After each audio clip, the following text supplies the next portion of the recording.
इनके हमने पहले डिस्कस कर लिया। ब्रॉड अगर हम डिस्कस करें ग्रुप्स में तो कार्डियोवास्कुलर है, पल्मोनरी है, चेस्ट वॉल है, गैस्ट्रोइंटेस्टाइनल है, साइकेट्रिक चेंजेस हैं, पेशेंट से डिजीजेज होती हैं।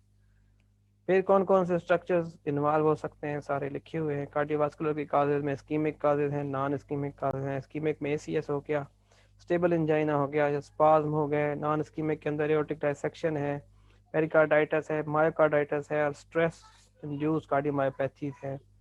फिर चेस्ट पेन के अंदर चेस्ट वॉल की जो काजेज है उसमें कोस्टोकार्डाइटिस है, रूमेटिक डिजीजेज हैं, स्ट्रेस के फ्रैक्चर्स हैं, मेटास्टेटिक मेलिग्नेंसीज वगैरह हैं। सर हर्पीज की पहले मैंने बात की है, एसोफेजस काजेज जो बन जाते हैं। जीएटी के उसके अंदर रिफ्लक्स है, रप्चर है, स्पाज्म है, एसोफेजाइटिस है, पेंक्रियाटिक जो रीजंस हैं वो हो सकती हैं।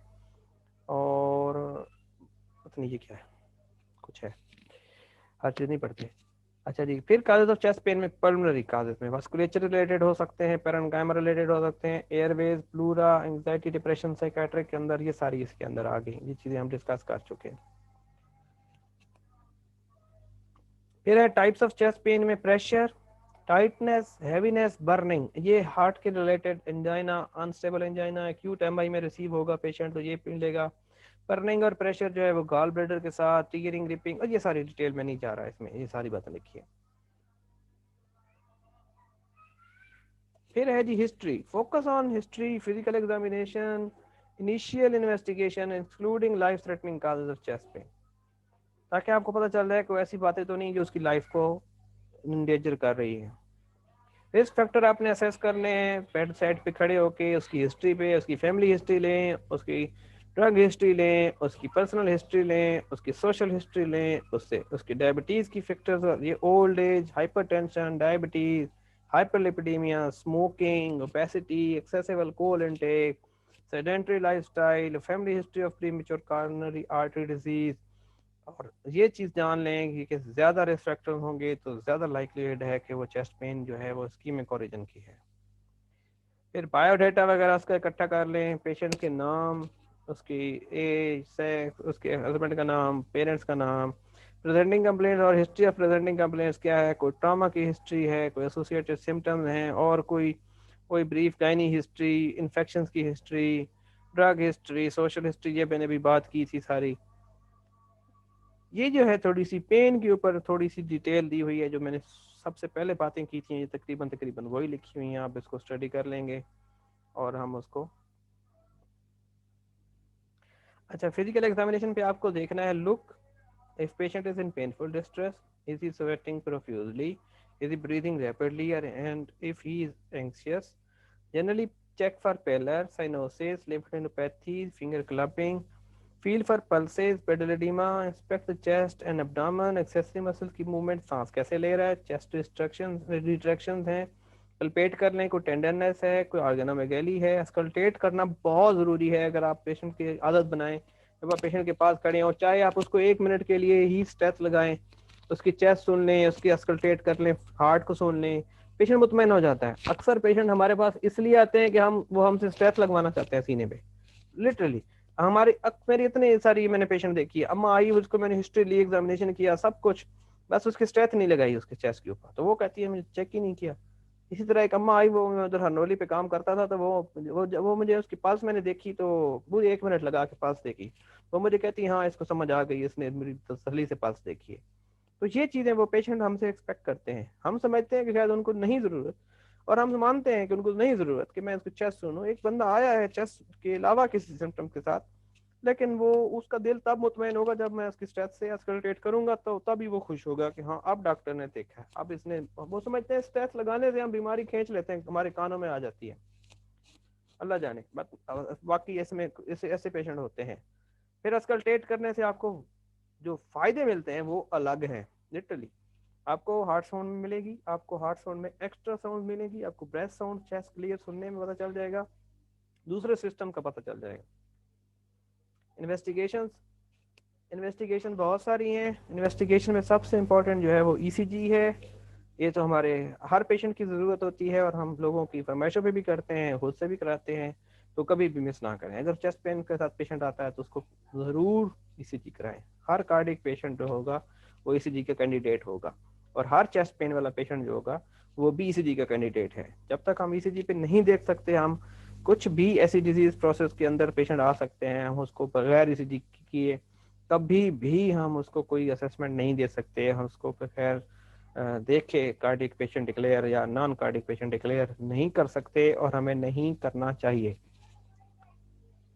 और अगर आपके पास पेशेंट को रिमेंबर टू आस्क फॉर और check a file for previous ECGs, अगर उसके पहले की ईसीजीज हैं तो जरूर देखें, जरूर मंगवाएं, उससे कहें मंगवा ले, व्हाट्सएप करवा ले, जो भी करवाए मंगवाए, पेपर ले आए, डॉक्यूमेंट आपको दूसरे रिविजिट पे दिखा दे, हफ्ते बाद दिखा ले, 2 दिन बाद दिखा ले, घंटे बाद दिखा ले, उसकी ईसीजी को कंपेयर करें कि क्या उसका फ्रेश ईसीजी में जो चेंजेस आई हैं वो स्कीमें वो अभी की हैं या पुरानी हैं। कितने लोग एमआई को उठा के ले आते हैं हमारे पास, एमआई हुआ, एसके लगा, 10 दिन हॉस्पिटल के बाद आ गए, दोबारा पेन हुई, फिर एमआई पे एसटी एलिवेशन होती है। कितने ही लोगों को हम एसके लिखते हैं क्योंकि हम हर दफा नहीं देख रहे होते। 10 दिन पहले किसी और की ड्यूटी पे आया, एसके लगवा के चला गया, मेरी ड्यूटी पे आया, मैंने एसटी एलिवेशन देखी, पेशेंट चेस्ट में के साथ है, पहला डाउट मेरे दिल में यही आएगा कि ये तो न्यू एमआई है। मैं उसकी हिस्ट्री लूंगा, वो कहेगा, अब वो कभी भी अक्सर नहीं बताते पेशेंट, अटेंडेंट्स पास वो आते हैं जिनको पता नहीं होता बीमारी का, कोई कुलीग ले आएगा, कोई नेबर ले आएगा, पेशेंट उस वक्त हो सकता है आपको बताने की आदत में ना हो, तो उससे पुराने कागज मंगवाएं या उसकी ईसीजी रिपीट करवा लें आधे घंटे बाद। अगर एमआई होगा फ्रेश तो वो ईसीजी पे प्रोनाउंस हो जाएगा उसका, और अगर एमआई होगा पुराना तो उसके 2 घंटे के बाद की या 1 घंटे के बाद की ईसीजी में कोई फर्क नहीं होगा। तो आपका डाउट जो होगा कॉन्फिडेंट हो जाएगा कि आपके ये नया एमआई नहीं है। अगर आपने उसको एसके लिख दिया, लगवा दिया, तो रिएक्शन हो जाएगा और मसला हो जाएगा। तो उसके जितनी मुमकिन हो उसकी हिस्ट्री लें, उससे पूछें, उसके अटेंडेंट से पूछें, उससे जानने वाले से कहें, ऐसे घर वाले से पूछ के बताओ कि इसको पहले दिल की तकलीफ है, अगर हुई है तो कब हुई है और किस तरह हुई है, उसका क्या इलाज किया। फिर इन्वेस्टिगेशन में चेस्ट एक्सरे है, फास्टिंग ब्लड शुगर का लेवल है, और यूरिन एनालिसिस है, सीरम इलेक्ट्रोलाइट्स, यूरिया, क्रेटिनिन है, और एलएफटीज हैं, अल्ट्रासाउंड वगैरह हो सकता है, full blood FBC, sorry full blood count था, सीबीसी जिसको हम कहते हैं। कार्डिक एंजाइम में सीकेएमबी, ट्रॉप टी और ट्रॉप आई। इसके ऊपर वैसे तो मेरे थोड़ा सा आखिर में 1 मिनट के लिए बोलना है, लेकिन अब ये यहाँ पे आ गया तो मैं बताता जाऊँ।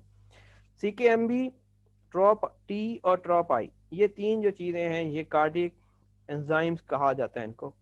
अच्छा, अब हम इसमें से अगर जब हम बात करते हैं तो हमें जो पसंद है, बीइंग ए कार्डियोलॉजिस्ट जहाँ पे हम काम कर रहे हैं, तो हमें ट्रॉप आई और ट्रॉप टी ज़्यादा पसंद है सीकेएमबी के मुकाबले में। तो अगर आपके पास ऑप्शन हो, अगर आपने पेशेंट के टेस्ट कराने हो तो आप ट्रॉप टी या ट्रॉप आई कराएं, और अगर आपके पास अवेलेबिलिटी हो, जैसे हॉस्पिटल के अंदर होते हैं, तो फिर मजबूरी है, फिर आप जो भी करा लें। अच्छा, ट्रॉप टी और ट्रॉप आई में अगर आसानी हो तो क्वांटिटेटिव कराएं, जिसपे क्वांटिटी लिखी होती है कि कितने पॉइंट में, 0.05 है, 0.5 है, 0.1 है, 2 है, 4 है, 40 है, 20 है, अगर वो हो तो वो करवाएं, अगर पेशेंट अफोर्ड कर सकता हो। अगर नहीं तो फिर दोनों में से कोई भी करा लें, क्वालिटेटिव करा लें जो सिर्फ नेगेटिव पॉजिटिव बताता है, या क्वांटिटेटिव करा लें जो पॉइंट्स फिगर्स में दे देता है। आइडियली ट्रोपोनिन आई और टी का जो लैब्स होती हैं ये हम आइडियली हमें ये सीरियली करानी पड़ती हैं। यानी हम एक पेशेंट को देखते हैं ईसीजी पे चेस्ट पेन के साथ, हम उसकी ईसीजी पे फाइंडिंग्स देखते हैं, उसकी असेसमेंट करते हैं, हिस्ट्री सजेस्टिव होती है इस्कीमिक हार्ट डिजीज के बारे में, एग्जामिनेशन भी हमें हेल्प करता है और पेशेंट खुद भी बताता है एग्जामिनेशन पे, तो हम उसको देखते हैं, हम उसके ड्रॉप एडवाइस कर देते हैं। और अगर हमें उसकी initial reading, first reading drop T और आई जो है वो नेगेटिव मिल जाती है और पेशेंट खुद अभी भी इस्कीमिक लग रहा होता है, तो हम इसको 6-8 घंटे 10 घंटे बाद रिपीट कर लेते हैं, सीरियल करवा लेते हैं इस टेस्ट को। और अगर रिपीट ड्रॉप टी और ड्रॉप आई भी नेगेटिव हो तो फिर हम उस पेशेंट को एक्सक्लूड कर देते हैं या कर सकते हैं कि वो इस्कीमिक नहीं है। और अगर 6-8 घंटे के बाद भी ड्रॉप टी और ड्रॉप आई रेज्ड आ जाए तो उसका मतलब है कि रीसेंट एक्यूट प्रॉब्लम है और पेशेंट अभी अभी एसीएस के अंदर है, एक्यूट कोरोनरी सिंड्रोम के अंदर है। और माइलेज और लाइपेज के टेस्ट भी हम करते हैं, वो भी देखे जाते हैं। इसी तरह फिर सेकेंड लाइन इन्वेस्टिगेशन के अंदर इकोकार्डियोग्राफी है। अच्छा, इकोकार्डियोग्राफी के बारे में भी मैं थोड़ा सा रूल आउट कर दूं। एक्यूट इस्कीमिक पेशेंट को इकोकार्डियोग्राफी की जरूरत नहीं होती। जैसे कि हमारी इमरजेंसी में पेशेंट आता है चेस्ट पेन के साथ, तो आप लोग में से अक्सर लोग, मैंने आप किसी से मैं क्या कहूँ किस किस ने किया, मैंने देखे हैं पेशेंट्स के ऊपर कि advice call to cardiologist, advice echo acute problem में एको एडवाइस ना करें, एको सिर्फ हार्ट के स्ट्रक्चर को दिखाती है, खून की नालियों की तंगी को नहीं दिखाती। एको हम स्टडी करने के लिए करते हैं कि इस पेशेंट का कितना एलवी फंक्शन कर रहा होता है, या कोई वेलुलर हार्ट डिजीज है, कोई स्ट्रक्चरल हार्ट डिजीज है, असेसमेंट करनी है तो उसके लिए है। एको इस्कीमिया को रूल आउट करने के लिए नहीं है।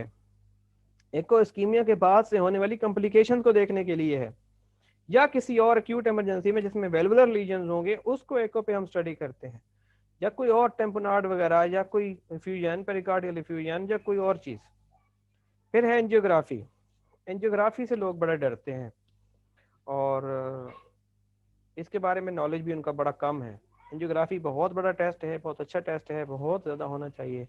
हर उस पेशेंट को जिसको एमआई हो गया, जिनको नॉन एसटी एलिवेशन हो गया, जिसको चेस्ट पेन हुई है, जिसको इस्कीमिक चेस्ट पेन हुई है, जिसको एंजाइना हुआ है, जिसका एंजाइना डॉक्यूमेंट हुआ आईसीजी पे, जिसके ऊपर आप एसीएस का लेबल लगाते हो, जिसको इस्कीमिक हार्ट डिजीज का पेशेंट समझते हो, उसके लिए एंजियोग्राफी एक बहुत बड़ा टेस्ट है, होना चाहिए। फिर एक्सरसाइज टेस्टिंग है। एक्सरसाइज टेस्टिंग के अंदर यह है कि आप पेशेंट को इस्कीमिया इंड्यूस करवाते हो अपने पास से एक्सरसाइज करा के। तो एक्सरसाइज टेस्टिंग जो होती है वो ट्रू इस्कीमिक पेशेंट के अंदर आमतौर पर सजेस्ट नहीं की जाती, क्योंकि जब आप उसको इसके ट्रेडमिल पे भगाओगे, इस्कीमिया दोगे दिल को, हार्ट को, तो हो सकता है उसको कुछ और इश्यूज हो जाए। तो ईटीटी बड़ा ख़तरनाक टेस्ट है, लफ्ज़ ख़तरनाक बोलूँगा तो ये भी इतना कॉमन नहीं है।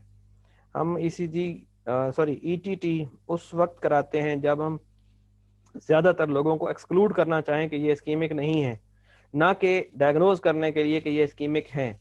तो थोड़ा सा ये इसके ऊपर मेहनत करनी है कि इसको भी आप हर पेशेंट को इसकी राह ना लगाएं, क्योंकि ये थोड़ा ट्रिकी टेस्ट है। जब हम पे फैसला छोड़ दें या किसी अच्छे उस पे कार्डियोलॉजी सेंटर पे भेज दें उस पेशेंट को कि वो उसका वहाँ से ये डिसीजन लेंगे। फिर माय परफ्यूजन स्कैन है, मायोकार्डियल परफ्यूजन स्कैन, और ये हमारे पास नहीं होते, टर्शरी केयर में होते हैं। सीटी स्पायरल, सीटी, एमआरआई स्कैन, ये भी हमारे पास आमतौर पर नहीं होते। अपर जी इंडोस्कोपी भी हमारे पास अभी नहीं है। लंग्स के स्कैन हैं, एसोफेगस के स्टडीज़ हैं, एसोफेगोस्कोपी है, एंडोस्कोपी है, पेरियम स्वालो है। ये चीज़ें जो है वो जीआईटी का, ये हमारा फील्ड नहीं है जीआईटी, इसलिए ये डिसीजन लेना कि किसको क्या टेस्ट कराना है ये हम फैसला नहीं करते, ये उसके कंसर्न स्पेशलिस्ट जाने और उनका काम जाने।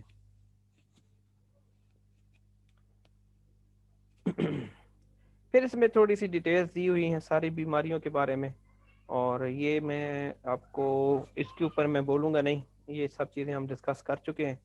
ईसीजी की चेंजेस हैं, ईसीजी भी आपको बहुत सारी मैंने डिस्कस की थी, आपको पढ़नी भी आती है। एंजाइम के ऊपर भी एक ये टेबल बना हुआ है, का ग्राफ बना हुआ, तो मैं इसको भी स्किप करूँगा।